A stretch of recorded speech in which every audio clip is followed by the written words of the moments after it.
to the Moj Maths and Science. Today we'll be looking at laws of logarithm. I'm also going to be proving these different laws of logarithm. In previous classes, we looked at the topic indices.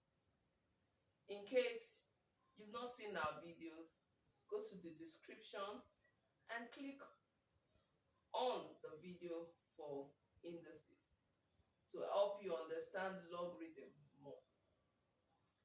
Also, we looked at introduction to logarithm, and we understand very well that logarithm is actually the index to which the base of an ordinary number is raised.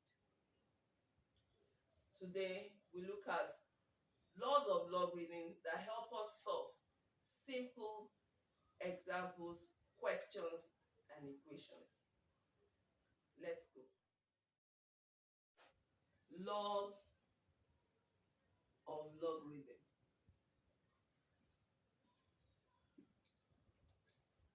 The first law of logarithm says log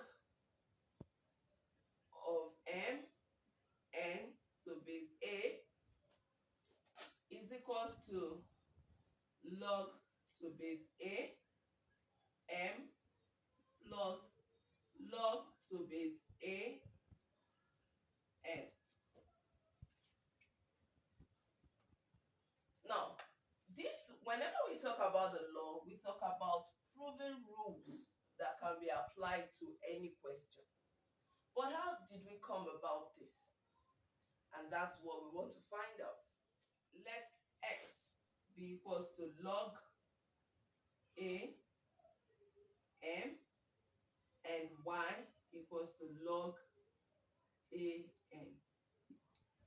Now I'm using this because we are saying that the log of m multiplied by the log of n is this, and it's supposed to give us log of m to base a plus log of n to base a. So I'm just representing this with the letter x and letter y to make it simple for us to actually prove.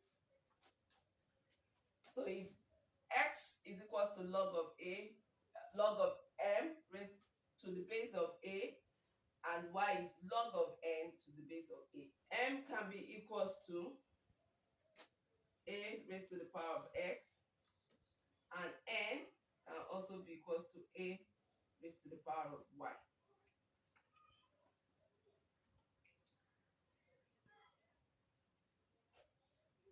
Now remember, in our formal law of indices, m multiplied by n is equals to ax multiplied by ay.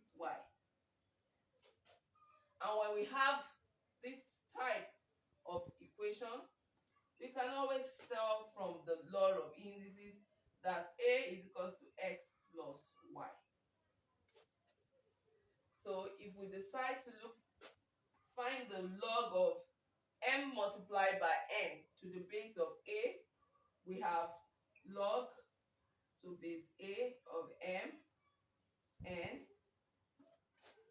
is equals to x plus y. Remember that we say that logarithm is actually the index to which the base is raised. And here our base is a. Our figure is m multiplied by n, which is mn, is equals to the index of to which this base a is raised. So if we have this, it implies that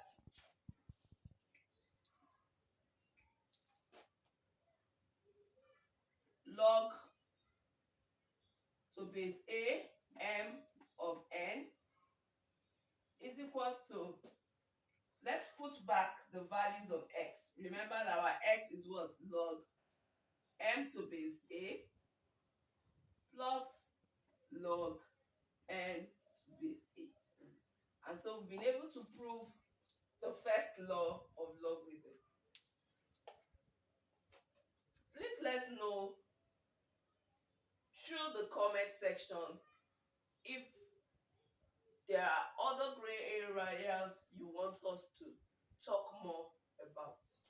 The second law of logarithm says log m all over n to base a is equals to log m to base a minus log n to base a.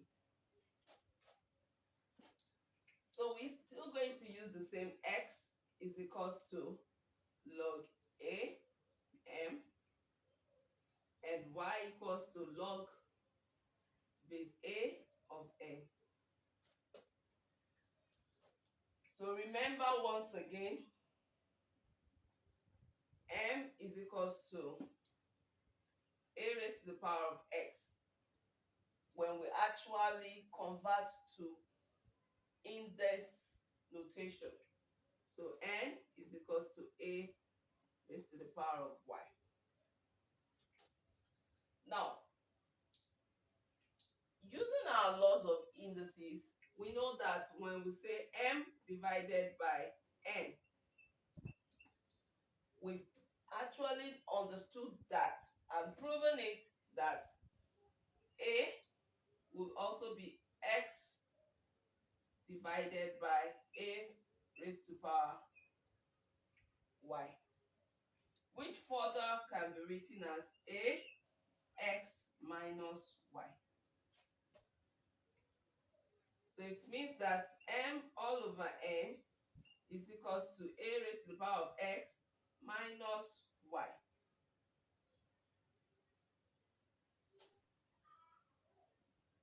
We have log m all over n to base a is equals to x minus y.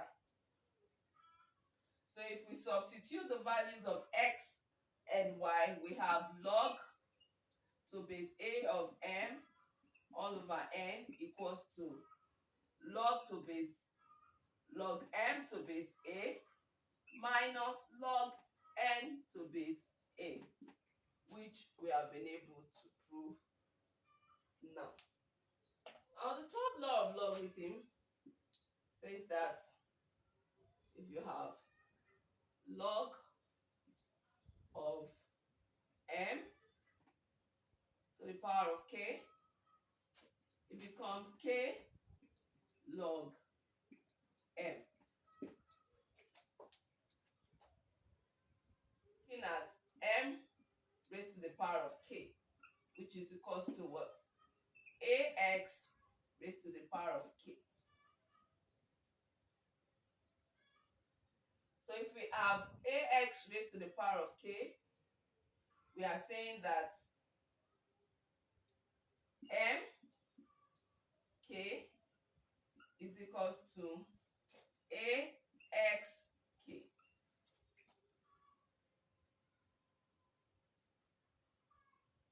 We have ax k, m k. The power of k, we have this. It will become, remember that we're actually taking the log of this particular equation. We have log